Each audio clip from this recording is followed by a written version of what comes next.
Hello and welcome to the dungeon. I'm your Hobgoblin host Hunter, and this is Hobby Goblin Studios.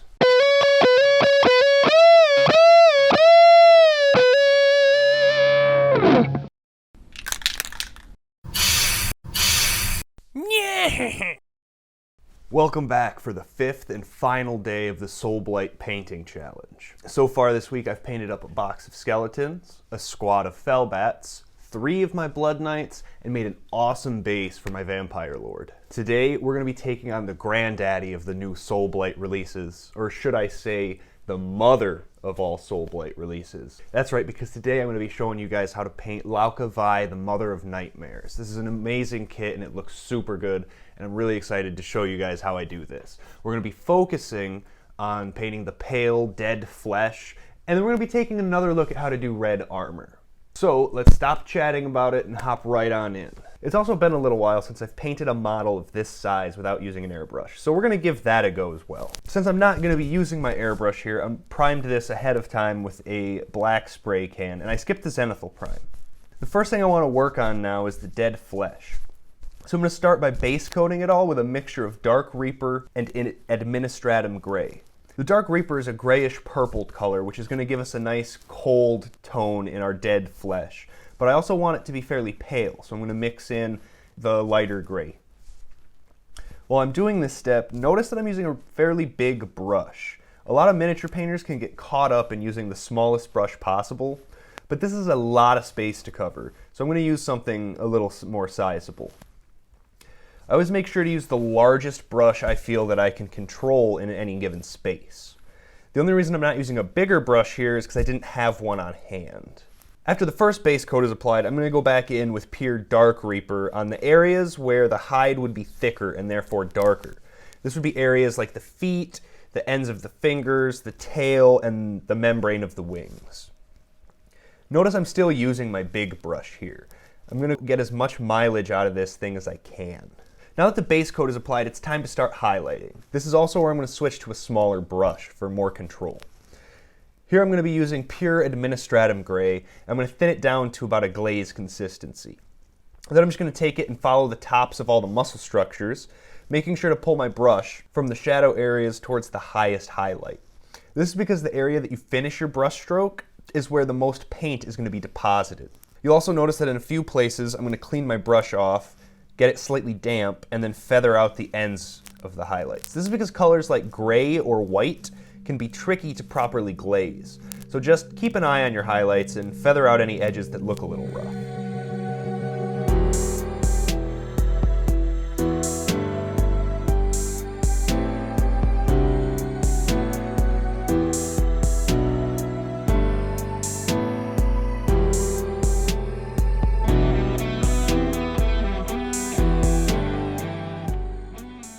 For the second highlight, I want to make sure I add in a little bit of color to this flesh to keep it interesting. So I'm going to use Pallid Witch Flesh, which has a very slight tint of pink to it, and then I'm going to mix in some turquoise ink. The pink tone is going to add a little bit of life to the skin, and the blue is going to make sure that it still looks cold and dead. This highlight is going to go over top of all the previous highlights, except in a smaller, more concentrated area. After the first highlight, the skin is starting to look a little bit desaturated and uninteresting. So I'm going to go in and define some of those shadows. I'm going to take my pure Dark Reaper, thin it down again into a glaze, and I'm going to do the same thing that I did before, only I'm going to be focusing on the undersides of the muscles, inside the recesses and underneath the miniature in general. Just like before, I'm going to be trying to brush towards the areas where I want the most paint deposited, and I'm going to feather out any of the harsher transitions. Finishing the wings is pretty simple. First, I paint on some black Templar to the areas nearest to the bones to kind of create a shadow. This is going to get feathered out again towards the center of the wings.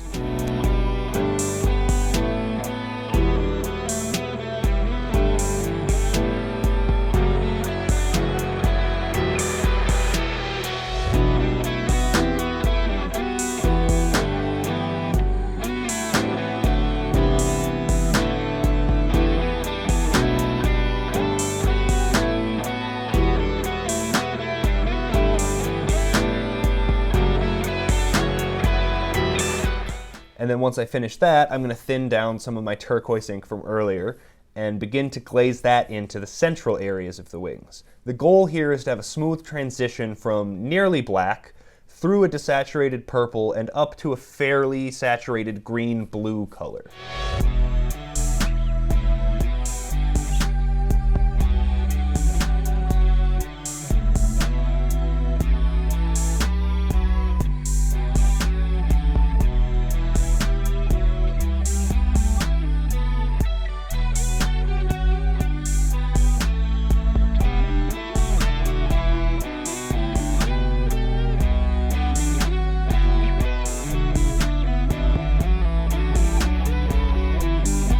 For the furry areas, I'm just going to paint on some contrast paint black Templar.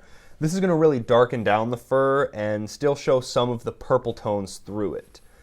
Then I'm going to do another one of those sloppy wet blends with my original base coat mixture of gray and dark Reaper. This is going to make it look like the hair slowly transitions into the skin, or at least that's my hope. Just take your time here and don't be afraid to start it over if you don't like where it ends up going. So at this point, I was at a little bit of a crossroads. I couldn't decide if I wanted to paint the armor black to make her stand out from the army a little bit, give her a darker, creepier kind of vibe, or if I wanted to go with red, which would tie her into the army a little bit more, and then also add some more color into the model and add a little bit of contrast in another area to focus your eye on. I thought that either way I went could either look really, really good or really, really bad. I decided that it was best to wait until the end here so I could see the whole balance of everything and figure out what color would make the piece look finished. So then the next thing that I worked on is the stone. I'm going to start by base coating this all in Mechanica Standard Gray. Typically I like to have some sort of color in my stonework. Gray is usually a little bit too boring. But this model is already very gray and desaturated itself, so if we add too much color to the base, it's going to distract from the actual figure. When you're painting yours at home, this might not be as big of a deal, but I know that my base is already going to be covered in blue and red flowers, and I want to be careful not to overdo the color down here. Once the base coat's done, I'm going to come through with Administratum Gray on all the edges of all the bricks, placing more on the bricks that would be closer to my light source, and out of any shadows that the model is going to be casting onto them. In the brightest areas, this covers sometimes the entire face of the stone, while in the shaded areas, it gets feathered out towards the shadowed region. Just imagine your light source and make sure the gray fades out into the darkness.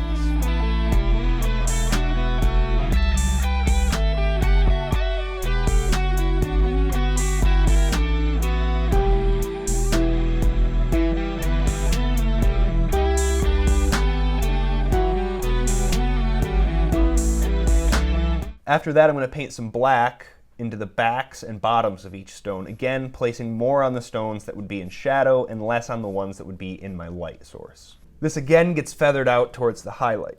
You could also do some wet blending here if you're so inclined, but I felt like just glazing and feathering was fine for me.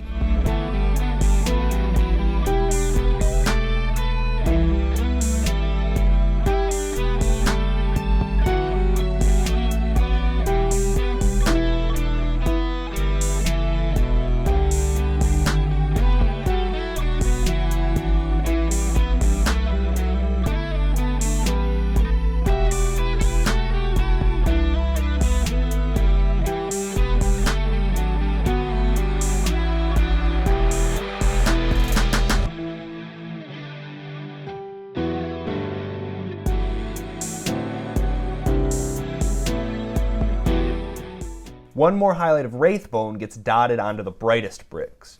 Wraithbone has a slightly yellow tint, which is going to give us a bit of warmth without adding a ton of color. This warmth is going to help to separate the gray of the stone from the gray of the skin. This is especially important because we did use the same gray when highlighting both of those.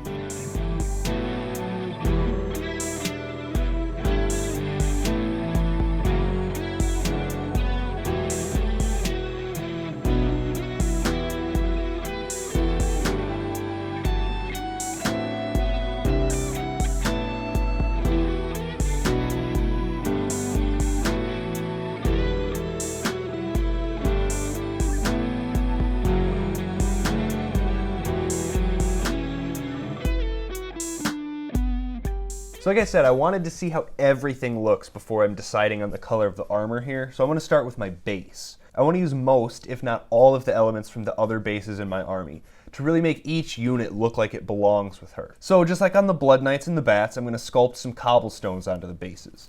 However, in order to give it a little bit more uniqueness and a little bit more character, I'm going to go with rounded stones instead of square stones. These are actually a lot easier and faster than carving the squares out, as all I'm doing here is making varied size balls of green stuff and squishing them onto the base. This is going to create the round stones, and then I just chuck a few more details onto the base before I prime it, paint it, and add a ton of tufts. Enjoy the montage of that process.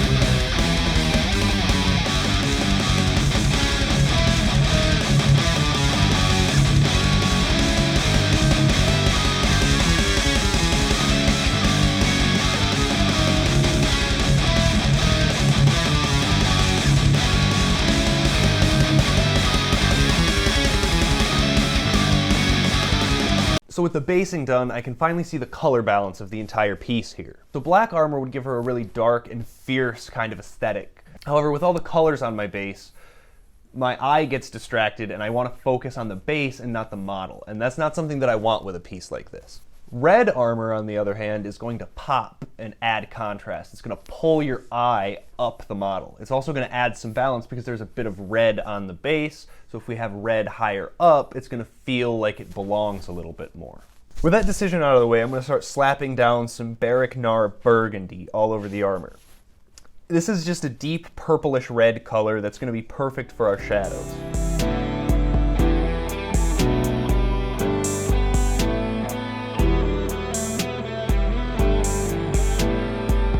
Once that's applied, I'm going to start glazing in Gory Red by Vallejo. This gets focused on the sharpest edges and tallest points of the armor, because I still want the armor to be really dark in the end, so I'm going for very minimal highlights. This color isn't the most opaque, so it does take a few passes to get the desired effect.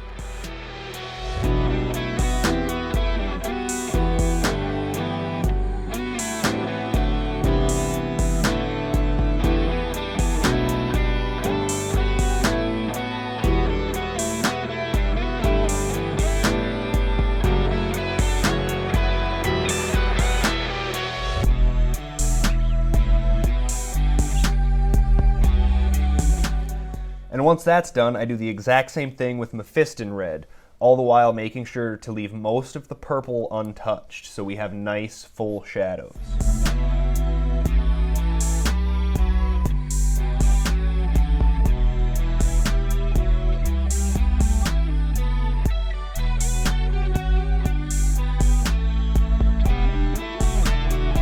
All of the trim gets my usual gold recipe. This is Balthazar Gold, highlighted with Retributor armor, and then finally with Vallejo metal color chrome.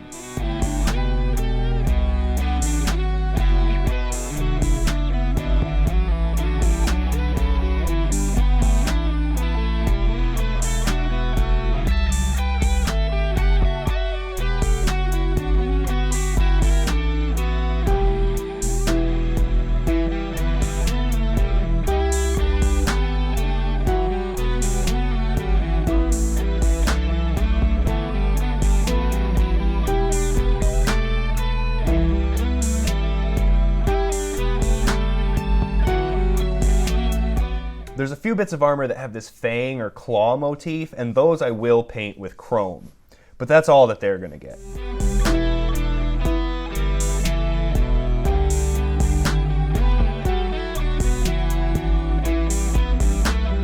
The last detail is the tabard and the loincloth.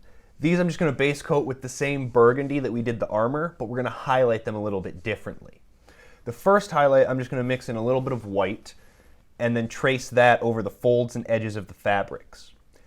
Then I add in a little bit more white and I do it again. With that done, I do a quick check to make sure all the fine detail work is done, and then I'm going to set up the reveal shot.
This week has been really fun and I've enjoyed this challenge a lot, but I'm kind of glad that it's over.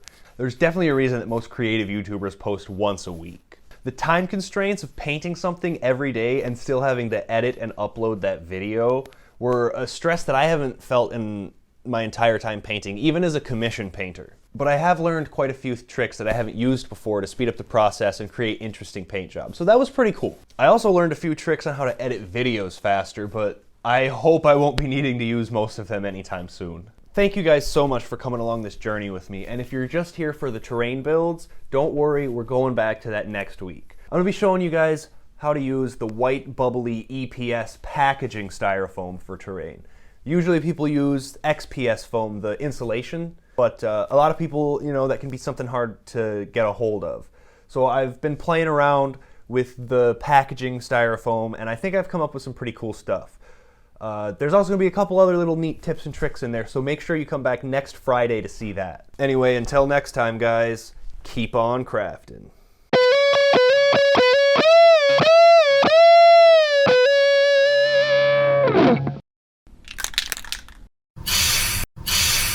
Yeah.